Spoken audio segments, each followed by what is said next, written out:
Hey everybody, this is Tracy here with another edition of A View from Tracy's Point with a really quick video with some information that came out today that I thought was interesting.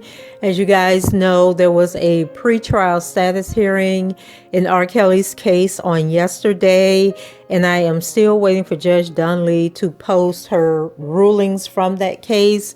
But more news outlets are actually picking up, the story and talking about and pretty much regurgitating what was said in the courtroom. And the more articles you read, or the more articles I read, there's always like these little tidbits dropped in the articles that may not have been in another person's article.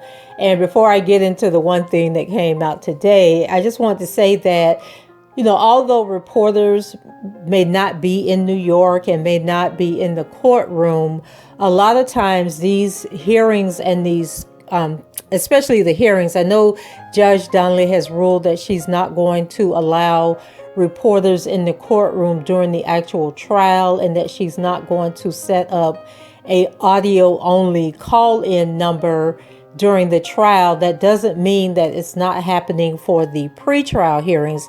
And so a lot of times reporters don't show up to court cases because they have these audio call-in lines that they are able to call in and listen to the hearing, and that's how they get the information for their articles.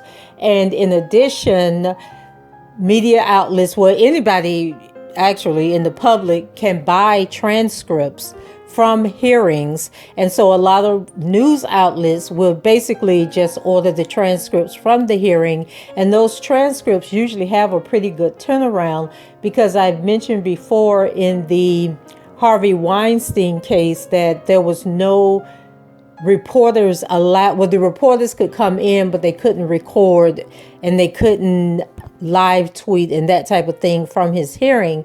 But Court TV was able, like every 3 hours, 2 to 3 hours, they were doing reenactments of what was happening in the courtroom, because they had access to these transcripts, from where the court reporters are transcribing the case. They would run in the back and create the transcripts and then distribute them to the media outlets. And so the reporters do not have to be in the courtroom per se in order to carry a story.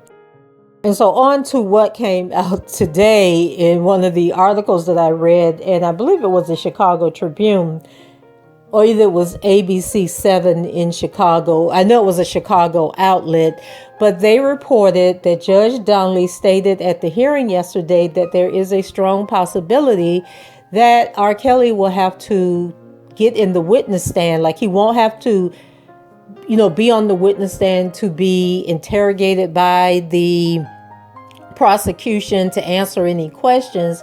But she's saying that she would want him to get into the witness stand in order to tell about his background.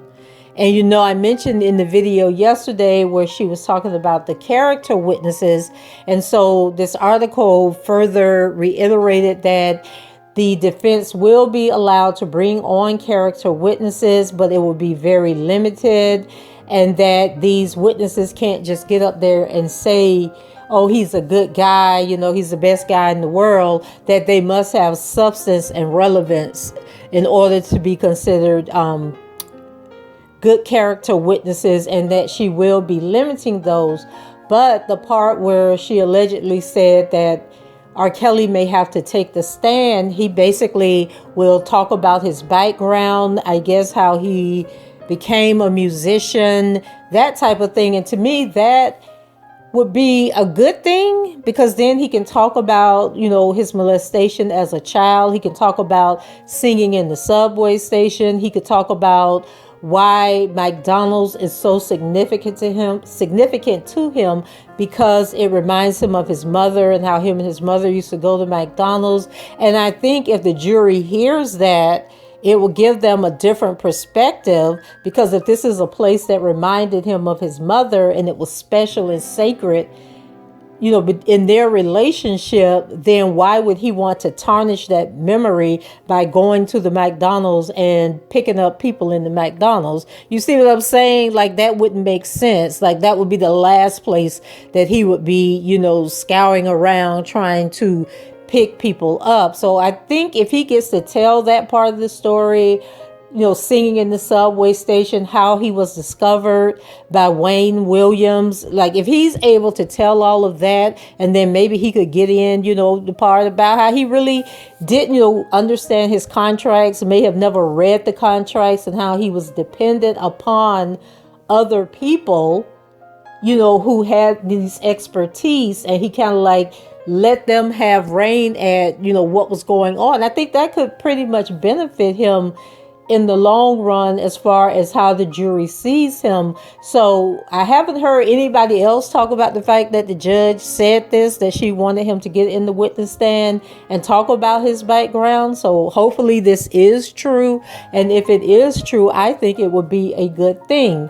So let me know what you guys think. Do you think that he should be able to get in the witness stand, talk about himself, but not be in the witness stand as far as being questioned about the case and about the allegations? Because as I'm understanding it, is that he doesn't have to testify in the case if he doesn't want to, that the judge basically just wants him to get in the stand and talk about his background and who he is. So go ahead, leave your comments and let me know what you think. Rate the video and subscribe to the channel if you haven't done so already. And until the next time, I shall talk to you guys later. Bye-bye.